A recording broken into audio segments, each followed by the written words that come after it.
가나안을 정복하기 위한 전쟁은 겉으로 보면은 이스라엘 백성들이 하는 전쟁 같지만 사실은 하나님이 하신 것이죠. 하나님이 그 전쟁의 중요한 순간마다 개입을 하셔서 기적을 베풀어 주시고 어려울 때마다 사람이 풀 수 없는 사건의 실마리들을 하나님께서 다 풀어 주셨습니다. 전쟁은 하나님이 하시니까 우리가 이길 것인 줄 믿습니다. 하나님이 그런데 이 전쟁 가운데 정작 중요하게 생각하시는 것이 있는 것 같습니다. 지난 주일에도 제가 말씀드렸지만 이 중요한 순간에 하나님은 이스라엘 백성에게 뭘 요구하시냐면 멈추라고 그러세요. 전쟁해야 되는데 멈추라고 그러시는 거예요. 그 멈춤의 시간에 이스라엘 백성은 하나님 앞에서 할례와 유월절을 그들 가운데 다시 회복시키는 일을 했습니다. 두 번째, 또 멈추게 하시죠. 아간의 범죄로 말미암아 처참한 전투의 패배를 경험하고 깨질 수밖에 없는 상황 가운데 하나님께서 직접 개입하셔서 그 멈춤의 시간 가운데 이스라엘 백성과 당신의 관계를 다시 회복시켜 주시죠. 오늘 우리가 읽은 본문에 와서는 하나님이 먼저 말씀도 하지 않았는데 이스라엘 백성들이 그 급박한 전투의 상황에서 모든 걸 내려놓고 산 앞에서 에발산 그리심산 앞에서 하나님께서 주신 원래는 모세의 때부터 주셨던 하나님의 율법, 하나님의 말씀을 그 이스라엘 백성들이 다시 확인하고 기록하는 시간들을 가지기 위해서 멈추는 것을 오늘 본문은 보여주고 있습니다. 하나님은 우리로 하여금 모든 성도로 하여금 멈추게 하실 때가 있습니다. 사실 오늘 우리가 주일날도 멈추는 시간 같아요. 참 의미 있는 것은 일반 세상 사람들은 열심히 월요일부터 일을 하고 나서 토요일까지 일을 어떤 분들은 하실 경우가 있는데 토요일까지 열심히 일하고 나서 일요일날 쉬는 날이다 이렇게 이제 생각을 하는데 달력에도 우리가 나와 있듯이 매 주간 제일 첫날은 이 주님의 날, 이 주일로 우리가 달력에서도 보고 있지 않습니까? 그 전에는 토요일을 우리가 안식일로 지켰는데 예수님 부활하시고 나서부터 안식 후 첫날 부활하셨기 때문에 예수님의 부활하신 날을 기념하여 성도들이 모이기를 이렇게 계속해서 시작했던 것이 지금까지 왔습니다. 주간의 마지막 날 쉬고 새날 월요일을 시작하는 것이 아니라 주님이 부활하신 날과 같이 이날 멈추게 하시고 이 부활의 날에 하나님의 말씀, 하나님과의 관계가 회복되는 경험을 하게 하시고 일주일간의 순종의 여정을 시작하는 날이 이 주간의 첫날, 이 주일이다. 그러니까 휴일이 아니죠. 이 날을 통해 우리가 예배하기 위해서 모든 것 다시 멈추고 이 예배 자리까지 저와 여러분을 옮겨주셨습니다. 그래서 하나님 만나게 해주셨습니다. 이 시간을 우리가 그냥 넘길 수는 없어요. 이 시간은 주님과의 관계가 회복됨으로 새 힘을 얻는 시간입니다. 이 시간을 놓칠 수 없어요. 주일 예배를 드렸는데 아무 일도 일어나지 않았다? 그런 일은 없습니다. 오늘 이 시간 주일날 모든 성도들이 주님 앞에 모여서 예배 드리는 이 시간이 우리의 세상살이에서의 전쟁의 승리를 위해서 반드시 거쳐야 될 과정, 하나님과의 멈춤의 시간이다. 사실 하나님의 전쟁은 하나님의 방법으로 하잖아요. 우리가 지금 세상 살고 영적 전쟁하는 것 같아도 하나님의 전쟁이거든요. 하나님의 전쟁이시기 때문에 이 전쟁은 하나님의 방법으로 해야 합니다. 사실 하나님이 전쟁하시는데 이기는 것 정말 아무것도 아니죠. 하나님이 하시면 이기십니다. 그렇기에 하나님의 백성인 우리는 하나님과의 관계를 회복하는 이 멈춤의 시간이 너무나도 중요한 것을 오늘 다시 한번 깨닫기를 원합니다. 하나님의 말씀을 듣고 전투하기 이전에, 전쟁하기 이전에 하나님의 말씀을 듣고 하나님의 뜻을 깨닫는 이 시간이 너무 중요한 것입니다.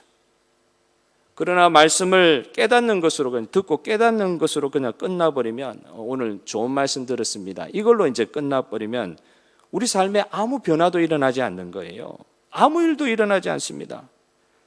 중요한 것은 말씀을 받고 깨달으면 그때부터 시작인 줄 믿으시길 바랍니다. 그때부터 시작이다. 말씀 듣고 깨달았다. 좋은 말씀을 오늘 깨달았다. 이것은 끝이 아니라 시작이라는 것이죠. 사실 오늘 읽은 본문 여호수아 8장의 끝부분의 말씀은 그 앞에 있었던 신명기 27장, 28장의 모세의 유언을 그대로 실천하는 장면이라고 볼 수 있어요. 오늘 읽었던 말씀 중에 8장 31절에 여호와의 종 모세가 이스라엘에게 명령한 것과 모세의 율법책에 기록한 대로 새 연장으로 다듬지 아니한 돌에 하나님의 율법을 다 기록했다고 돼 있는데 신명기의 말씀은 조금 더 구체적으로 묘사하죠. 석회를 다듬지 않는 돌 위에 발라가지고 그 바른 석회 위에 여호와의 말씀을 일일이 기록했다는 표현이 있습니다. 이는 전에 여호와의 종 모세가 이스라엘 백성에게 축복하라고 명령한 대로 함이라. 사실은 신명기에 이미 모세를 통해서 약속하신 말씀을 지금 그 유언의 말씀을 오늘 이 여호수아가 그대로 지금 실천하고 있는 걸 보게 됩니다. 이미 에발산 그리심산을 지칭을 하면서 모세가 그 산을 너희들이 정복 전쟁하는 가운데 만나게 되면 그 산 앞에서 내가 너에게 가르친 율법을 다시 선포하는 과정을 가져라.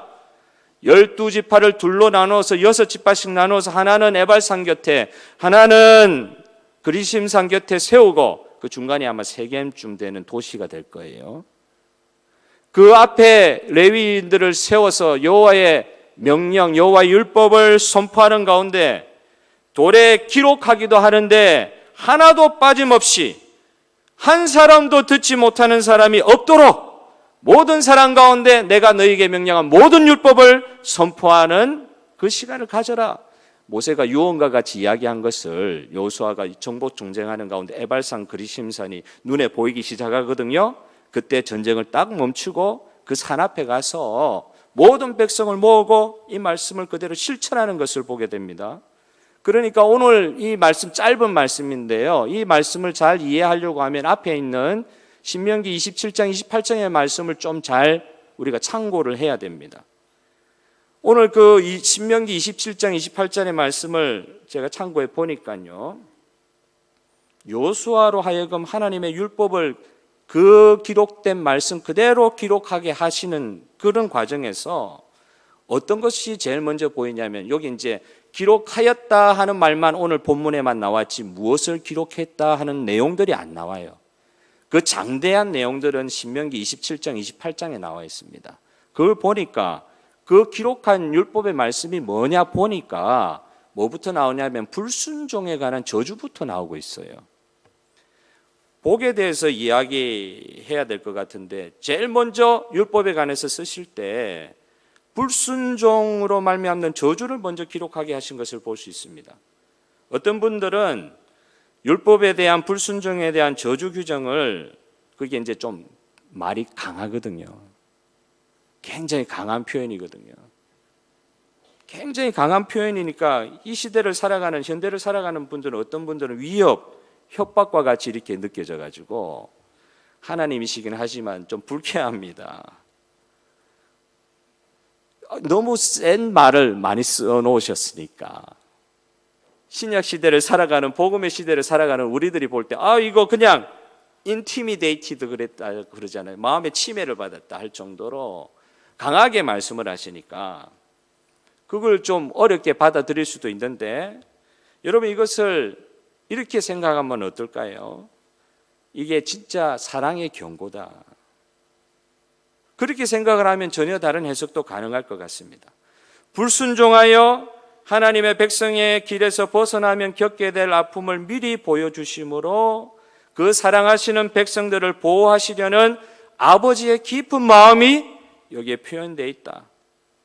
아이들이 스토브에 뭣도 모르고 손을 대어가지고 화상을 이렇게 당할 수 있는 상황에 아빠 엄마가 소리를 지르잖아요. 강하게 이야기하잖아요.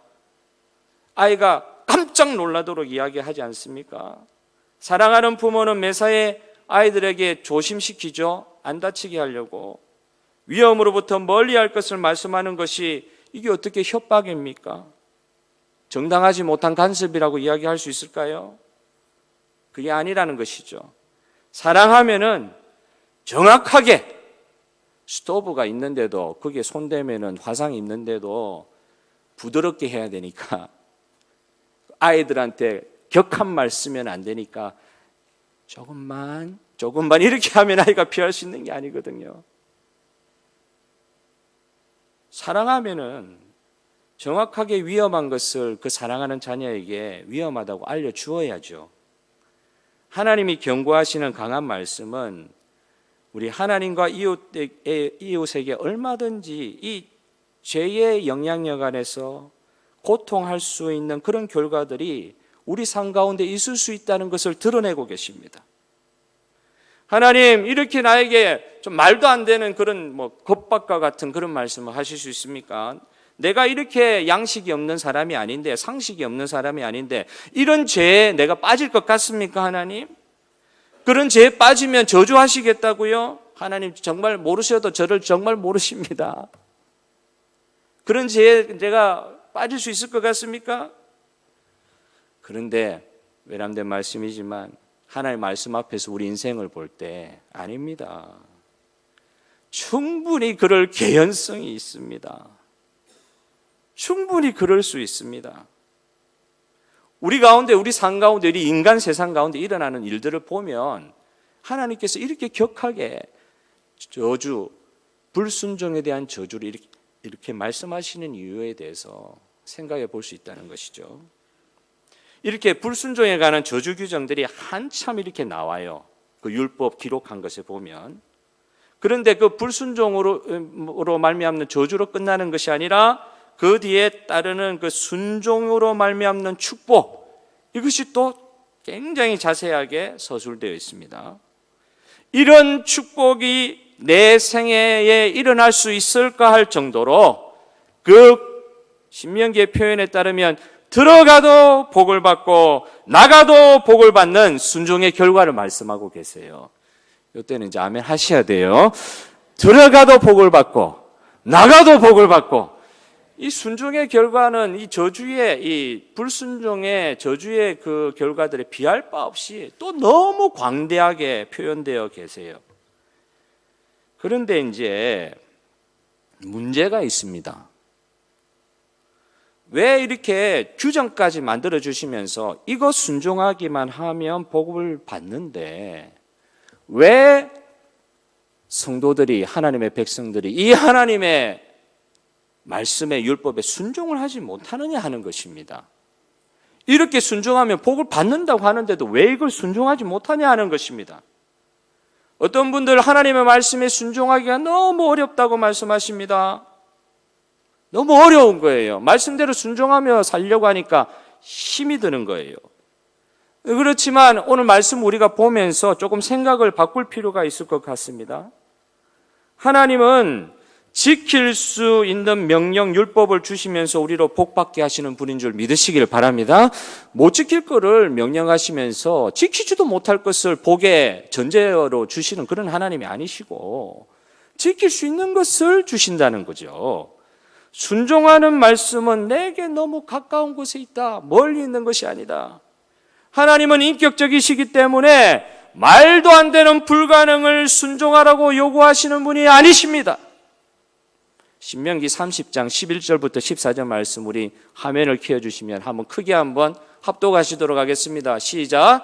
내가 오늘 내게 명령한 이 명령은 내게 어려운 것도 아니요 먼 것도 아니라 하늘에 있는 것이 아니니 내가 이르기를 누가 우리를 위하여 하늘에 올라가 그의 명령을 우리에게로 가지고 와서 우리에게 들려 행하게 하려 할 것이 아니요 이것이 바다 밖에 있는 것이 아니니 내가 이르기를 누가 우리를 위하여 바다를 건너가서 그의 명령을 우리에게로 가지고 와서 우리에게 들려 행하게 하려 할 것도 아니라 오직 그 말씀이 내게 매우 가까워서 내 입에 있으며 내 마음에 있은즉 내가 이를 행할 수 있으리라. 행할 수 있으리라.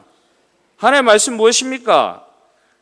순종을 해야 된다고 하는 규정을, 명령을 주실 때 거기에 따른 복을 엄청나게 이야기를 하시면서 그 순종할 수 있는 그 전제가 너무너무 어려워가지고 못 지킬 것 같다, 못 지킨다, 그렇게 이야기하는 백성에게 그냥 바로 단도직입적으로 내 명령 어려운 거 아니다, 먼 것도 아니다. 하늘에 올라가서 지킬 수 있는 명령 아니다. 바다 저 끝에 가가지고 가지고 와서 지킬 수 있는 명령 아니다. 내 입에 있고 내 마음에 있는 명령이니까 지킬 수 있다. 하나님은 불가능한 것을 시키시는 분이 아니십니다. 이번 주 수요일 날, 지난 수요일 날 크리스 선교사님 동티모르에서 이렇게 선교 사역하고 계시는 그 선교사님이 설교를 해주셨는데, 이 자리에 뭐 설교 들으신 분도 계시지만 못 들으신 분들이 많으시죠. 오병이어에 관한 설교를 하셨어요. 광야에 남자만 5천 명이 되는 많은 사람들이 배고프어서 이렇게 예수님 따라오긴 했는데 먹을 것이 없어가지고 막 줄여 있는 모습을 보고 제자들이 큰일 났다. 예수님, 이 많은 사람들을 광야에서 어떻게 먹일 수 있습니까? 제자들이 예수님께 물으니까 예수님께서 하시는 말씀이 이런 거예요. 너희들이 먹을 것을 직접 나누어 주어라.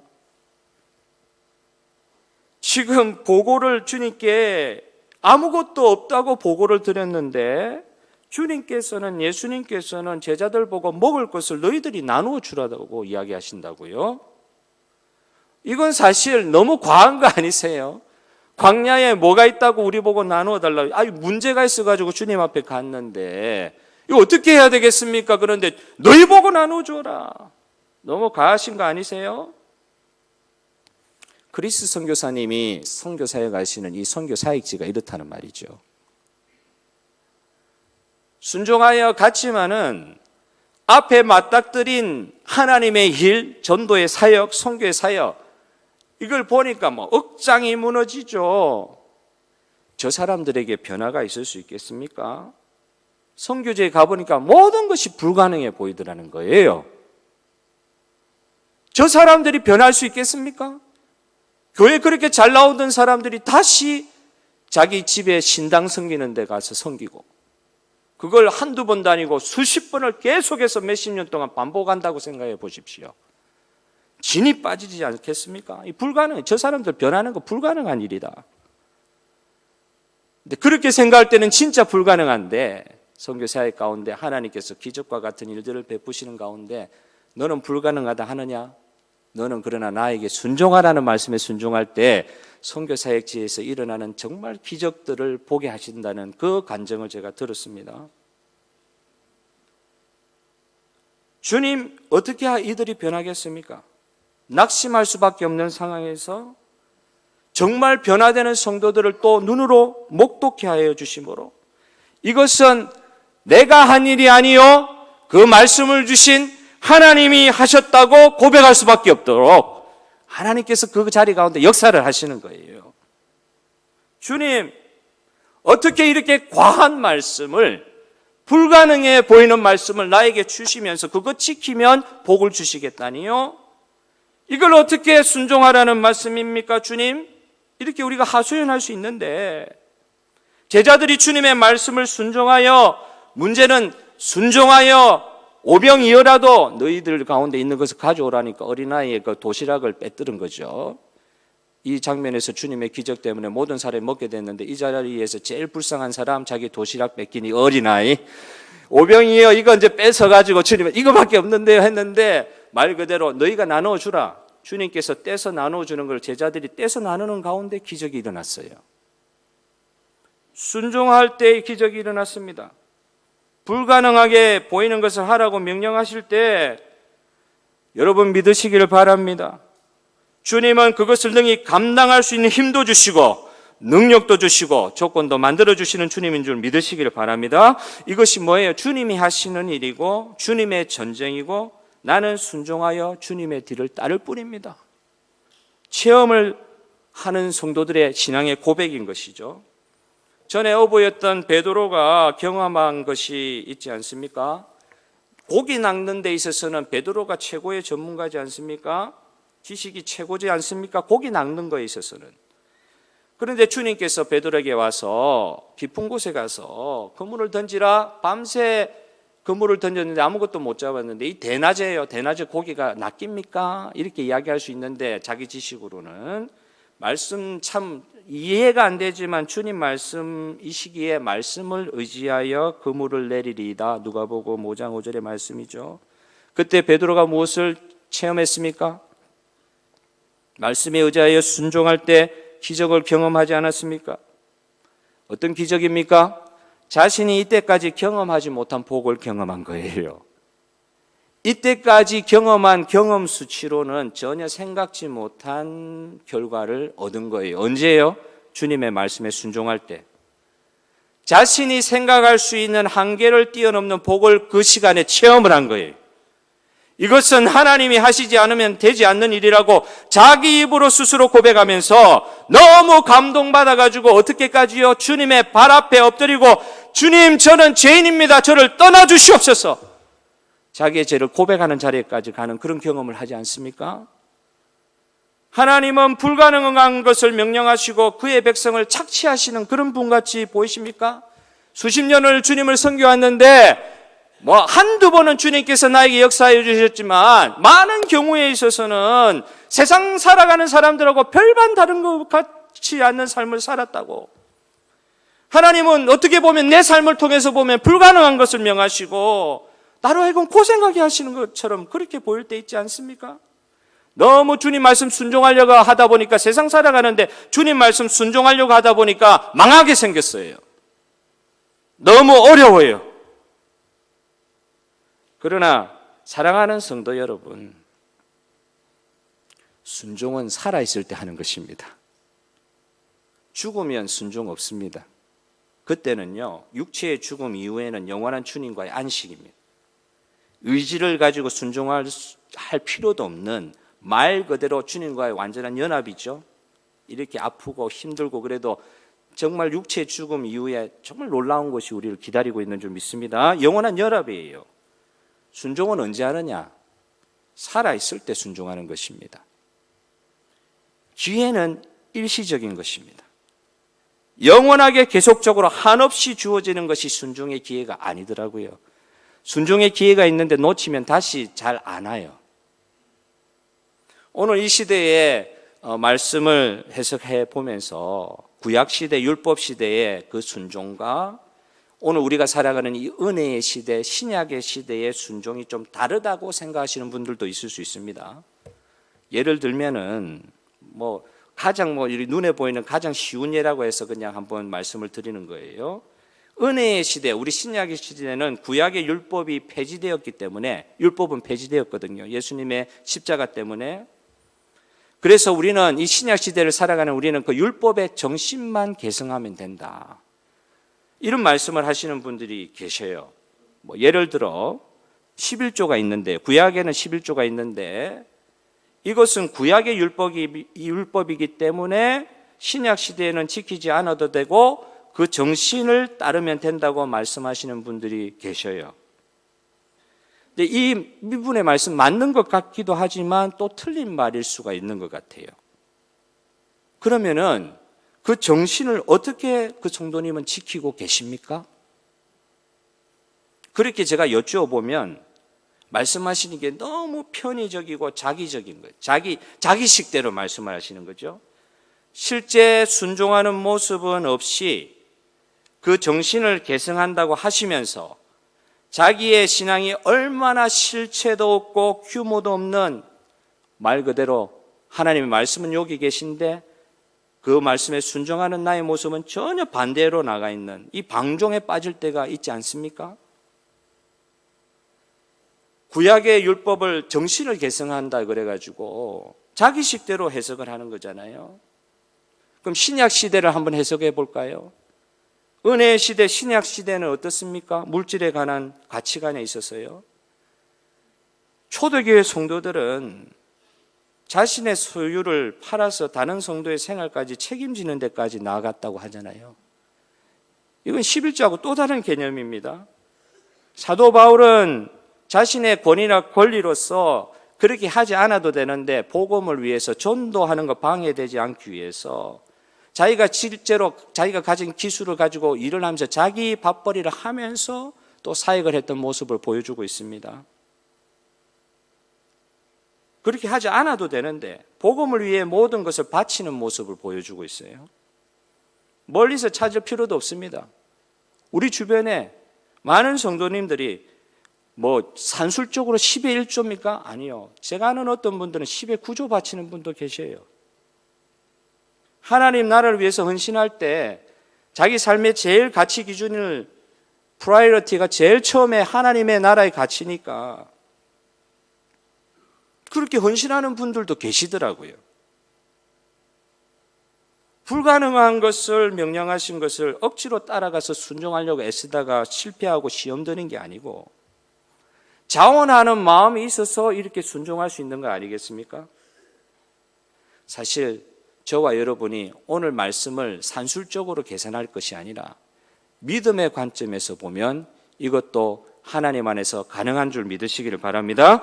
순종이 어떻게 가능합니까? 순종을 가능하게 하는 것은 무엇입니까? 하나님 말씀에 대한 그 순종이 어떻게 해서 가능해집니까? 무엇이 순종을 가능하게 하냐 말입니다. 오늘 이 말씀을 우리가 해석을 하면서 진짜 제 삶 가운데, 우리 삶 가운데 어떻게 하면 순종이 가능할 수 있을까? 하나님의 말씀에 대한 순종이 어떻게 하면 가능할 수 있을까? 이게 우리의 고민인 것이죠. 뭐 쉽게 이야기하면 구원의 감격이 있으면, 은혜 받은 게 있으면, 성령께서 그런 마음을 주시면 이거 다 할 수 있습니다. 주여 말씀하여 주옵소서. 제가 듣겠나이다. 이 말씀에 내가 순종하겠나이다. 이게 자연스럽게 포함되어 있는 거예요. 주여 말씀하여 주옵소서. 내가 듣겠나이다. 그 말로만 말씀하시는 것을 내가 귀로만 듣겠습니다 하고 그 끝나는 게 아니라 말씀을 들은 것이 내 마음 가운데 역사를 일으켜서 그 말씀에 진짜 순종할 수 있는 데까지 나아가겠다는 그 말이 표현되어 있는 말씀이죠. 그러니까 다른 말로 하면 말씀 듣고 깨닫는 것은 어떤 면에서는 순종의 시작일 뿐입니다. 오늘 주일날 설교 말씀을 듣고 이제 말씀을 해석한 것을 듣고 말씀을 들었잖아요. 그런데 오늘 말씀을 들었다? 예, 알겠습니다. 전에 모르는 걸 깨달았습니다. 그냥 머릿속에서만 그 지식이 맴돌고 있다고 하면은 그건 이제 깨닫는 것으로 끝나버린 거죠. 근데 진짜 말씀에 대한 깨달음, 순종은 뭐냐? 말씀 듣고 깨닫는 것은 앞으로 할 적용과 순종의 시작이다. 시작. 그게 시작이란 말이죠. 그래서 주일이 시작하는 날입니다. 오늘 그 말씀을 듣고 내가 순종하겠습니다 하고 시작하는 날이라는 것이죠. 미국의 그 1.5세 한인 중에 지금은 목사 안수를 받으시기도 하셨지만 원래 하시는 일은 건축 설계사. 그래서 미국 굴지의 그 건축 설계 회사의 회장님이신 분이 계세요. 티모티 하라는 분인데 하영록 목사님에 관한 이야기들을 제가 한번 좀 하려고 합니다. 그분에 대한 예들을 전에 한번 제가 말씀을 드렸는지 모르겠는데 이분이 최근에는 서울대학교 그 졸업식 애드레스 그 연사로도 가셨죠. 미국에 계신 분인데 서울대학교 출신도 아닌데 서울대학교 졸업식 연설하러 갔던 분이에요. 그러니까 굉장히 유명해진 분이죠. TV에도 나오고. 근데 이 사람이 뭐 미국의 유명한 대학 졸업하고 나서 20대 후반에 미국의 굴지의 설계회사, 건축 설계회사에 중력도 했다고 그래요. 20대 후반에 이사를 했다는 말이죠. 그런데 어느 날 그에게 갑자기 병이 찾아왔습니다. 어떤 병이냐면 심장병이 왔어요.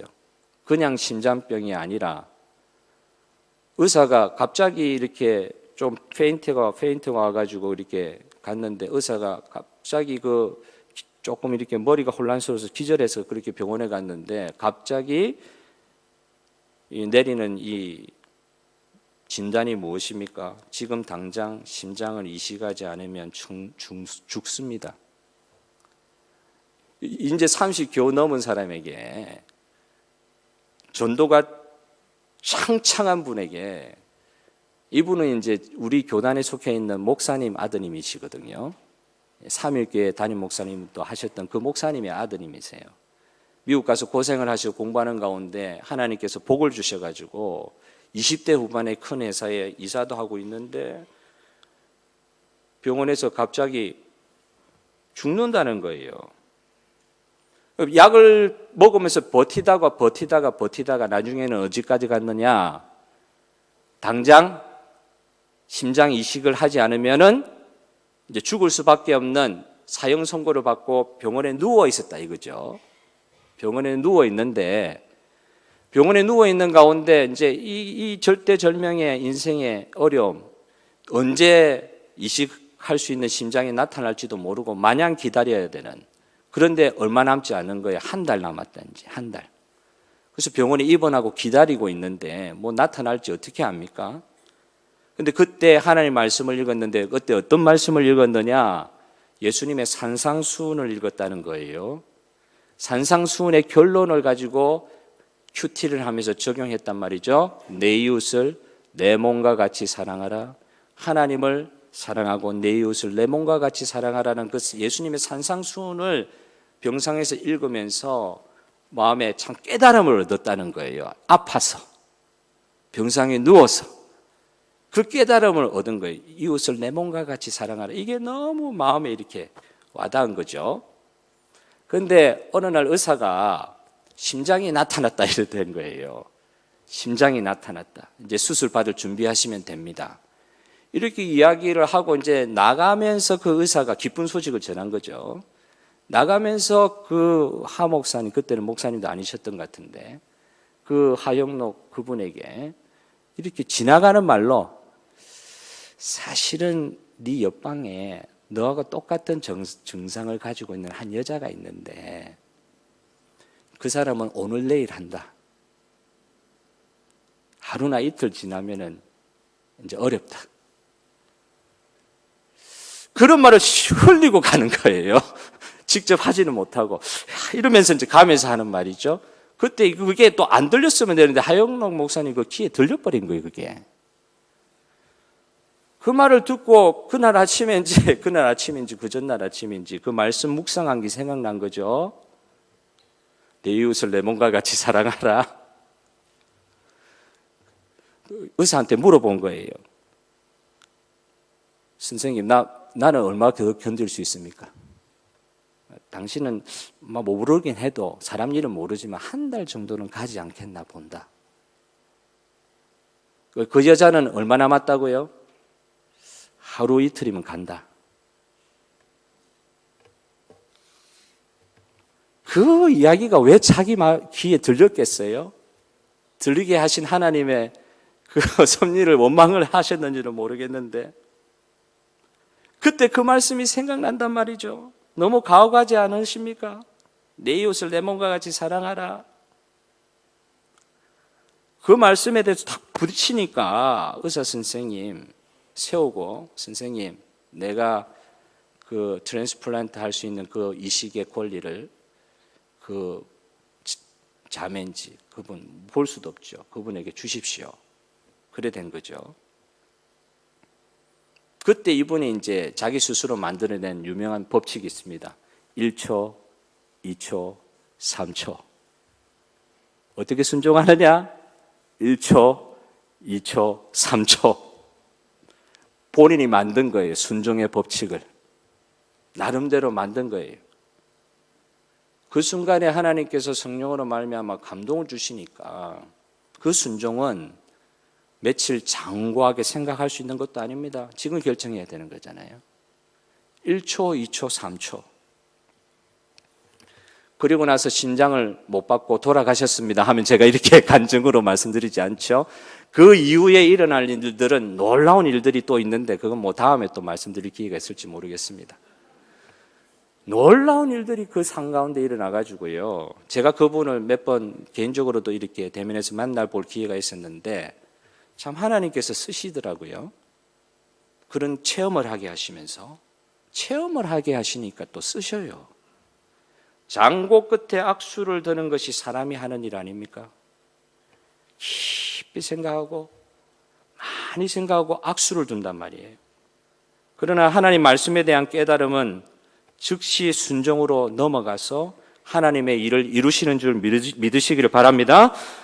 하 목사님의 예가 좀 극단적인 예일 수도 있지만 실제 일어난 일이니까 이거 하나님의 말씀을 순종하려고 하다 보니까 얼마나 처절해요. 남의 일이라고 그렇게 쉽게 우리가 이야기 못합니다. 그 기회 내가 안 잡으면 온다는 보장이 없지 않습니까? 죽는 거거든요. 그 하나님의 말씀을 처절하게 자기 삶에 적용하려고 하다 보니까 1초, 2초, 3초 이런 법칙도 스스로 만들어내는 거예요. 사실 순종하려고 하다 보면 얼마나 방해거리가 많습니까? 또 순종하고 나서도 어줍잖게 순종하고 후회하는 일도 얼마나 또 많습니까? 하나님의 말씀을 그러니까 기분에 따라서 순종할 건 아니에요. 기분이 생긴다고 순종하는 게 하나님의 말씀이 아니더라고요. 하나님의 말씀에 대한 순종이 되어야 하는데 사랑의 사람의 생각은 후회할 것이 많을 수도 있습니다. 그러나 하나님 말씀에 대한 깨달음과 또 그 말씀에 따라 순종하려고 근심하는 마음이 생길 수도 있죠. 그리고 이 처절한 마음의 기도가 나올 수도 있죠. 그런데 그런 과정이 있다 할지라도 이 하나님 말씀에 순종하는 것은 후회할 것이 없는 구원에 이르게 하는 줄 믿으시기를 바랍니다. 하나님의 말씀의 뜻을 바로 깨닫는 것이 정말 중요한 것 같아요.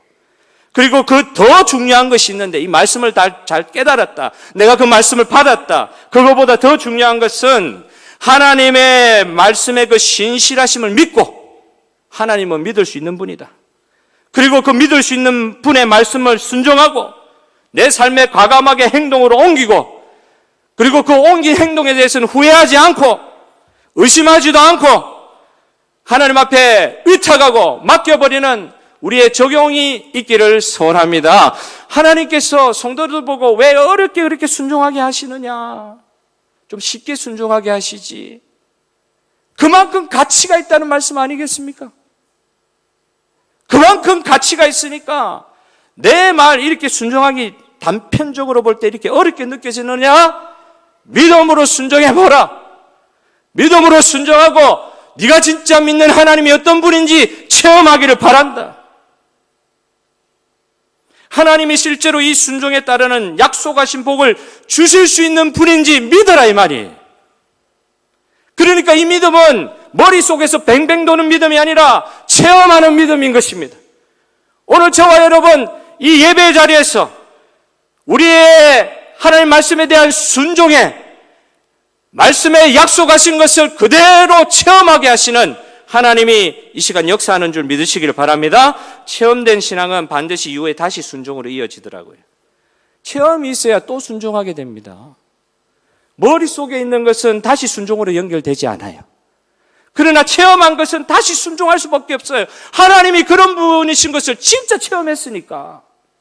그러니까 어렵게 느껴져도 단편적으로 외형적으로 어렵게 느껴져도 이해가 어떨 때는 안 될 때라도 하나님 말씀에 일단 순종하고 보고자 하 목사님처럼 1초, 2초, 3초 이런 법칙까지 만들어내면서 순종하는 거예요.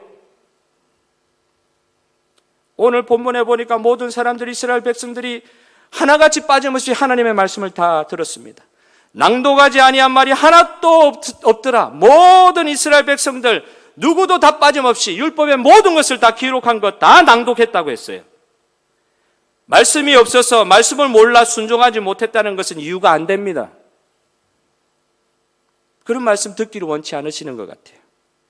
모든 말씀을 듣게 하시고 또한 순종하게 하심으로 성도들로 하여금 모든 성도들이 약속의 복을 누리도록 하시는 것이 하나님의 뜻인 줄 믿습니다. 마지막으로 신명기 30장 19절 20절의 말씀을 다 같이 읽어보도록 하겠습니다. 신명기 30장 19절 20절 다 같이 시작. 내가 오늘 하늘과 땅을 불러 너희에게 증거를 삼노라. 내가 생명과 사망과 복과 저주를 내 앞에 두었은즉 너와 내 자손이 살기 위하여 생명을 택하고 내 하나님 여호와를 사랑하고 그의 말씀을 청종하며 또 그를 의지하라. 그는 내 생명이시요 내 장수이시니 여호와께서 내 조상 아브라함과 이삭과 야곱에게 주리라고 맹세하신 약속하신 땅에 내가 거주하리라. 하나님이 우리로 하여금 약속이 이루어지시기도 전에 먼저 약속하여 주셨잖아요. 그 실체를 하나님께서 기다리게 하여 주셨잖아요. 그 실체를 체험하고 진짜 약속한 것을 여러분들이 누리고 그 약속을 정말로 체험하시기 원한다고 하면 오늘 말씀에 순종하시기를 바랍니다. 그 순종은 이런 태도인 것 같아요. 사무엘이 했던 말이 있지 않습니까? 엘리의 말을 받아 주여 말씀하여 주옵소서 내가 듣겠나이다. 그 말씀을 오늘 이렇게 바꿔봅시다. 주여 내게 말씀하여 주옵소서. 내가 순종하겠나이다. 오늘 우리의 기도 제목이 되기를 바랍니다. 다 같이 한번 일어나셔서 우리 주변에 나와 있는 찬송하시면서 같이 기도의 자리로 나아가도록 하겠습니다. 찬송 459장 다 같이 찬송합시다.